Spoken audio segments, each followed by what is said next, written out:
Welcome to Bird Camp Radio, where the coveys rise from the high pines, marsh valleys, sagebrush seas, and the shelf rock ledges. Here at camp, the fire's always glowing, the dogs are never far, and the stories of birds, wild places, and the upland life are just beginning. This is Bird Camp Radio. Welcome everyone to Bird Camp Radio Podcast. This is your host, Kellen Golightly, and we're excited to be here for our 6th episode of Bird Camp. Once again, we have a great guest who's going to be with us today.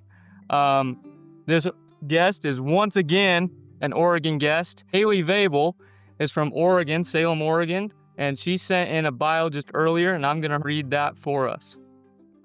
Haley Veibell grew up in Salem, Oregon, where her love of upland hunting began with family pheasant hunts alongside their chocolate lab, Kokoa. As a kid, she loved training dogs with hidden training dummies and watching their instincts come alive in the field. During the pandemic, a visit to a goat farm ended with her bringing home her 5-year-old Wirehaired Pointing Griffon, Winston, sparking countless chukar chasing adventures with her dad. From walking cliffsides to exploring public lands with onX maps, these hunts have become some of her most cherished memories. While her own hunting journey has been slower at times due to serious health challenges, Haley has learned so much through perseverance, patience, and time in the field. Today, she continues the tradition with Winston, her 3-year-old German Shorthair pointer, Daisy, and her dad's 1-year-old poodle pointer, Cash. Still chasing the flush together, when not in the field, she works as a DSP for disabled foster children, bringing the same passion and dedication to her work as she does to hunting. Haley, we're so excited to have you on. How are you doing today? Doing good. I'm so excited to be on here and talking to you guys. Well, we are so excited to have you on. Before we get started, we'd love to play the quick game of rapid fire around the campfire with you. As many of you know, but for the ones that don't know, this is a 10-question game where these 10 questions are timed. These questions focus around the upland game world with our guests. So we're going to time that for you, Haley. Let me know when you're ready. Okay, I'm ready. All right, here we go. Limit or memories? Memories. Dog's name? Winston. Public or private land? Public. Solo or with friends? Ooh, friends. Favorite state to hunt? Oregon. Game bag or vest? Best. Favorite dog breed? Wirehaired. Morning or evening hunts? Morning. Favorite shotgun gauge? 28. Favorite bird to hunt? There we go. That's all the questions. We will release that time at the end of this podcast. So thank you for playing that game with us. Now kind of just segueing into the podcast. Haley, we would love to focus on your bio and who you are and what you stand for as an uplander out of Oregon. So kind of just going off of that, we would just like to start with you growing up. Tell us a little bit about you growing up in Salem, Oregon, and how you got started and your family got started in upland hunting. Yeah, so I actually grew up I was born in Utah, and we grew up until I was about 4 there. So did a little bit of pheasant hunting there, but not too much because we moved out to Oregon when I was younger. And my dad, when he moved out, he had no friends. You know, it was a new place pretty far away from Utah. So we just did a lot of activities as a family together. And I remember a lot of pheasant hunts to some public land with him and just kind of following him around and watching the dog work. And I think that's probably when it sparked my interest. My dad fell off a little bit and didn't keep going as a kid. So I got back into it when I got Winston. Okay, just a really quick question. I'm from Utah myself. What part of Utah did you guys come from? So I was born in Logan, Utah, actually. Oh, okay. Funny enough. Yeah. Okay, there we go. Yeah, we grew up there a little bit of Layton and like Ogden area. So I know oh yeah, you guys are from Utah. I forgot about that. Yep. So Nice. for you guys that don't know Utah very well, I am from Honeyville, Utah. So I was just right over the mountain from Logan and then just north of you by 25 minutes in Ogden. So yeah, we live pretty close. Yeah, funny enough, I went to Utah State, so kind of near probably where you Oh guys yeah, are. right next to us. I actually studied a little bit at Utah State. Nice. Yeah, that's awesome. So, what do you remember most about those early pheasant hunts with Coco, your family's chocolate lab? I I want to say I remember a lot in the field, but I actually the most I remember as a kid was the training, like leading up to actually going. We would put the pheasant scent on the little, dummy doll, and then us kids, my brother and I would get to hide it and then just work with the dog. We would do it for hours. It was some of my best memories was watching her use her nose. As a kid, that was so fascinating to me, and it still is. Dogs are so amazing to watch when they do what they're bred to do. Right. Something that I've noticed doing this podcast and getting to know many uplanders is a lot of us uplanders start with pheasants, and I've noticed that I don't know, I feel like it's a great place for a dog to learn and grow and be mentored. Like, I feel like they're just such an easy bird for dogs to get used to and to learn, and I mean, that's something I especially as an uplander as well, that's what I learned on, was doves and pheasants, and actually just this past weekend, we had the pheasant opener, and I just love it. It just brings that camaraderie of family, like, my family, we all live very close to each other, but in order to get each other all together at once, it's, like, almost impossible, but this time of year, opening day of the pheasant hunt is, like, one of those times where all of us can come together and enjoy a hunt together, enjoy the dogs, and just enjoy each other's company and the hobby, so I love that. No, it definitely. I think that it's a great way to bring everybody together, like you said. I don't think anything beats that. I completely agree. Um, so for you, kinda talking about the family side of it, when did you realize bird hunting wasn't just your family pastime, but something you were truly passionate about? I would say it wasn't. I want to say I would love to say it was right off the bat, but it really stuck and like was very something I'm very passionate about when I got Winston, of course, and watching him just work. But mainly when I was able to overcome a lot of my health issues and I was actually able to enjoy it more. Not that I didn't enjoy it at first, but it was a lot harder and I felt like I couldn't focus as much. So within the last 2 years, I've gotten really serious about it. And I just, every year, I'm waiting, just counting down the days until I can go again. Yeah. It's like, man, I can't wait to get back out into the field, and I'm always looking forward to it every time. During the summer times, like, our time off, besides that, we're really lucky here in Utah to be able to hunt the majority of the year. Yeah, it gets a little long sometimes in the summer. So, you've hunted with quite the lineup. I mean, you've hunted behind labs, wire-haired pointing griffons, uh, German short-hair pointers, and a poodle pointer. How has each breed shaped your approach in the field? I would say yeah, actually, when you say that out loud, didn't realize how many dogs I've been around. I've also been around English pointers too. So, quite a every dog breed has different strengths and um challenges, right? Mhm. Winston's breed, I've noticed they're slower. They're a little bit slower at learning. So when he started off, it was a lot more like a slow pace. And with Daisy with GSPs, it was just she's she's crazy. Just straight out the kennel the first time. It just was instant click.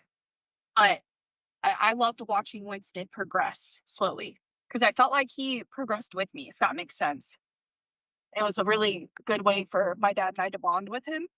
because we were all learning together. So Yeah, one of uh, those great things. every dog, they're all so different and they all have different strengths. And watching them all work together is the coolest thing. Yeah, that's awesome. I mean, it's that experience where, like you said, you can get to enjoy and experience it and learn with the dogs, but you're learning with your dad as well. It's a learning experience for everybody, and I mean, that's a huge important part of what we do. That's why we do it. Tell us a little bit more about Winston and how did the trip to the goat farm turn into one of your greatest upland partnerships that you have? That's a funny story. So during COVID, there was nothing to do, and one day I was on Facebook just scrolling and a goat farm advertisement popped up, and they actually have a whole bunch of elk there too. It's Rosie Posey Farms, I believe. And I was like, you know what? I'm gonna go tour this goat farm. I love goats. I think they're hilarious. And I get there and all these puppies just start running out and they're the cutest. Oh my gosh. I've never seen that breed before, up until that moment. And one of them, the lady who owned the farm was flinging around I think it was a pheasant feather, maybe a pheasant or a chukar. I can't remember which. And he was pointing, and that was it. He went home with me. That's all it took. Yeah, that's all it took. He was the sweetest dog. It was a very good learning curve, but that's how I ended up with him. That's awesome.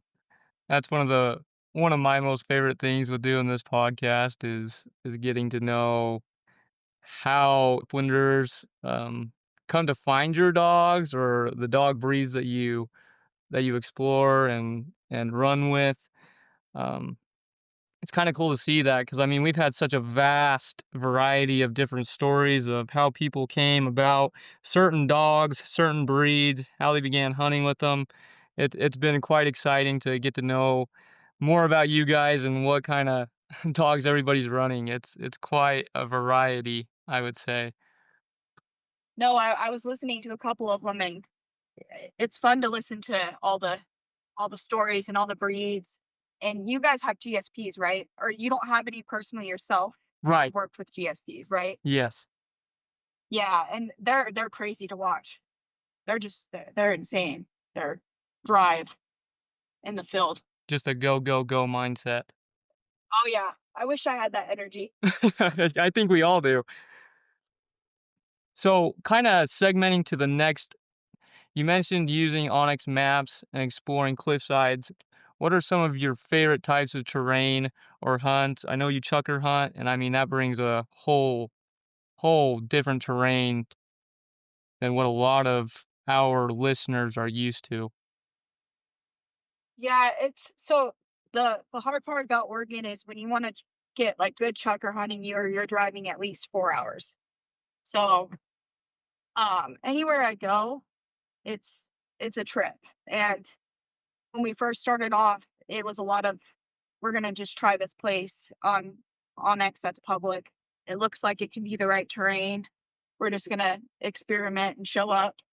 Um, but I love anything. I always joke. I tell my dad, I'm like, if I can't see the top, that's perfect.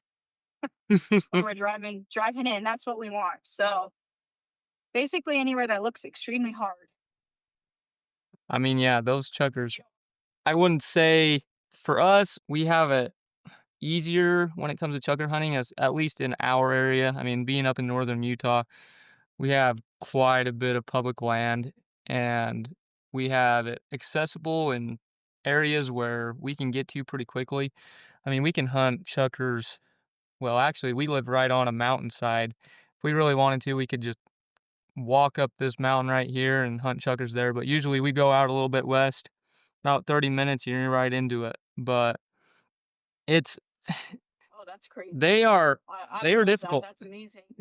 Especially it's difficult because we don't have our own dogs, so having the opportunity to go out, unless I'm with somebody who has a dog, we are we're covering some ground when we're chukar hunting right now, putting in the work. Oh no, that's a lot of work. My dad and I have ran into I think one person without a dog that was chukar hunting, and we both looked at each other, and I still commend the guy to this day because I don't know how they yeah, to do that, that's hard. Oh yeah, it's the luck of the draw. So, kinda going off of that, like we know, chukar hunting can be very difficult, but very rewarding at the same time. Um, I love it just because of that tough country aspect, and that's something that I wanna kinda talk about right now is, do you have any stories where persistence in this tough country has paid off? Oh, yeah, I could I think one that would stand out would be this we joke, but the first time my dad shot a chukar with Winston was we once again we just randomly found a place and we were like, oh, we're gonna try this spot today. And that was our goal. We were loaded up, got out of the truck, and it was such dense fog, like you barely could see in front of you. And we were worried it wasn't going to clear out. But as we came up about 40 minutes into the climb, all of a sudden it cleared, and Winston just went right on point, and it was something out of the movies, like perfect scene, something you see on YouTube. And he flushed it, and my dad shot it perfectly. It was amazing, but we almost turned around, and that's the thing about that hunt that sticks with me is we both were like, I don't know if this is going to be worth it. We should just turn around. It looks too thick, and we stuck with it. And I think if we wouldn't have stuck with it, obviously we wouldn't have gotten those. But it was the push to just, you know what, we're gonna do it. We're just gonna stick to it. Keep going. And then 30 minutes later, it ended up being one of the best hunts that I think probably in the top 5 of my favorite hunts with my dad. I love to hear that. I mean, that's one of the aspects that I love so much about upland game hunting. There are so many different varieties of upland game, and the terrain that these birds are living on are so different. And I mean, for us, we're hunting grouse up in the high pines, and then all of a sudden this month we're down in the marsh hunting pheasants, and then on the hillsides and the cliff sides hunting chukars. Like, it is so vast, and that's something that I love so much about it. Um, as well, I love that story because it just shows when you put the persistence and the determination all together, and it pays off in the long run, and that's what makes it so special and unique is, I mean, we just got done over the deer hunt, hunting a whole bunch of grouse, and we put in so many miles during that week. But it's like, you know, that every mile I go is just one more mile that I'm giving myself an opportunity to have an experience, to make a memory. You don't know what's gonna be on that next step. And that's what makes it so exciting is you never know when that next flush is going to be and what kind of memories you're gonna make with it. That's no, that's exactly. That's the best way to put it. Is you just if you stick with it, what it can bring, I think is what's worth it. I completely agree. And with you being an experienced hunter, hunting public land, what's your advice to new hunters trying to find their first productive spot on public land? A few weeks ago, I had the opportunity to talk to an Oregon uplander who hunted a lot on Hell's Canyon, and his wife wrote for a few different magazines where she spoke a little bit about public land in Oregon. And you guys have quite a bit. So could you kind of just expound on that? Maybe give some of these new hunters some ideas. Yeah, I would say the best advice I can give is to just get out and explore. Don't set any expectations on yourself or just on the trip. You sometimes you have to fail to find the really good spots. And I mean my dad and I spent like a probably an entire season just failing. And when we did find the good spots, it made it worth it. Oregon, like I said, Oregon, you have to drive so far to get to anywhere that's, you know, good to hunt. There is a lot of land though, but that's just my biggest advice. Just get out there and don't set any kind of expectations for yourself or just explore. I mean, that's what makes it so much fun is just being able to explore. Um, my whole life, I've hunted in the same areas, And not until like last year was when we actually started kind of branching out into new areas and learning new areas and getting to know new terrain. And I mean, I have found so much fun in that just itself. There's been times where we have gotten into to birds, and there's been times where we have seen absolutely nothing, but I would never change those experiences that I've had because I mean, wow, it's been such a great opportunity for us to be able to find new areas and just get to know a new beautiful place. I mean, there's so many great places and so much public land that we have to enjoy. I do love that aspect. Yeah, that's the best part about it, I think, is you just finding the new places and appreciating where you live. Like take I take for granted sometimes how much land we do have here. Um, I forget because it is a long drive, but there's so many new places, and like you said, even if you don't see birds, it's just an adventure and it's good memories and just getting outside. Kind of segmenting into the next portion of this podcast. Earlier in your bio, you mentioned a little bit that your hunting journey has been slowed at times by serious health challenges. Would you be open to sharing how that shaped your outlook? Whatever you're comfortable with. Oh yeah. I struggle. So I grew up. I got diagnosed with lupus when I was 11 or 12. I think 12, and lupus is an autoimmune disease. So my body just kind of fights itself randomly, and unfortunately, I think connected. I found out I had endometriosis and dealt with infertility, and I ended up having to have a full hysterectomy and surgery on my heart and lungs. So it affected my cardio like big time. I could barely make it. I would hunt with my dad for 30 to 40 minutes and then take a really long break and then do that over and over and over again. And just within the last like year and a half, 2 years, I've been able to actually go out the whole time with him. So that was a huge deal to me. I think it's made me really appreciate just being able to get up and go and do what you love. Uh, I think in life we get stuck in a rut and forget that we're lucky to be able to do these things. And I think that's just like the biggest thing is appreciating being able to do it. Wow, that's an amazing story, and I commend you for for your dedication and being able to take that perspective on life and letting yourself enjoy life still. That is just amazing, and I commend you, and that is inspirational to me, and I feel like the listeners will find that inspirational as well. How has your perseverance and patience in this recovery mirrored what you've learned in the field? Funny enough, I would say, and still struggling with this one is just being patient and waiting for me to finally be able to get my first bird. I haven't been able to shoot one yet. My dad's been phenomenal. I love watching him. But I'm just waiting for my time, and I keep reminding myself, I'm like, it's worth it. I've been through all this. I'm gonna keep going. It's gonna happen. So definitely just being patient and just enjoying it and slowing down and reminding myself, you know what, I'm out here, and that's a blessing to me. Yeah.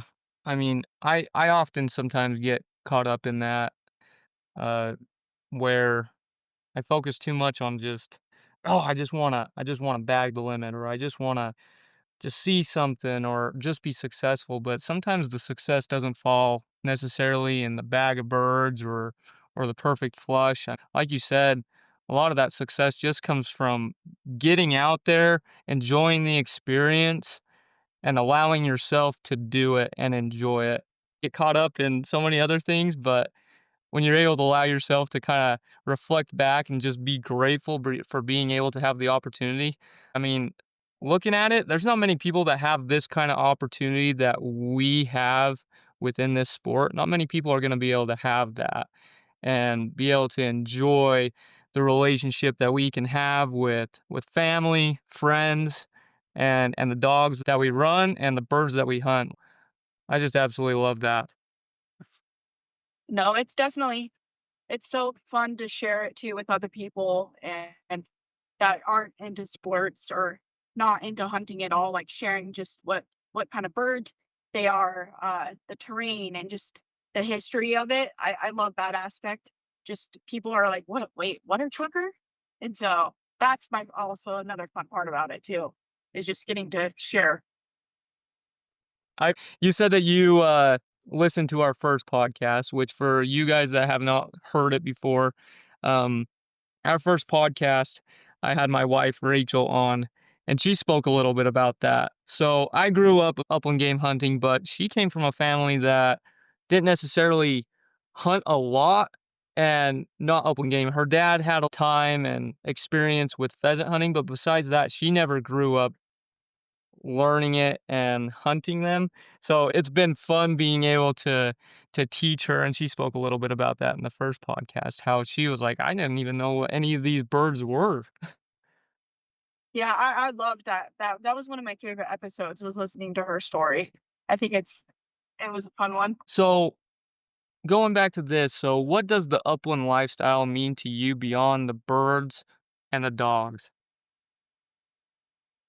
Beyond the birds and the dogs, it would be just being out, like outside and one with nature. I know that sounds a little silly, but I feel really peaceful at the most peaceful when I'm out there.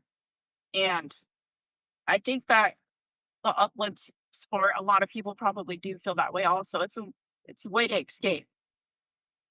It's not like the dogs necessarily in the shooting, it's just the mental escape, like leaving the everyday life, if that makes sense. I completely agree. I mean, for a lot of the places that we hunt, we're out of cell service.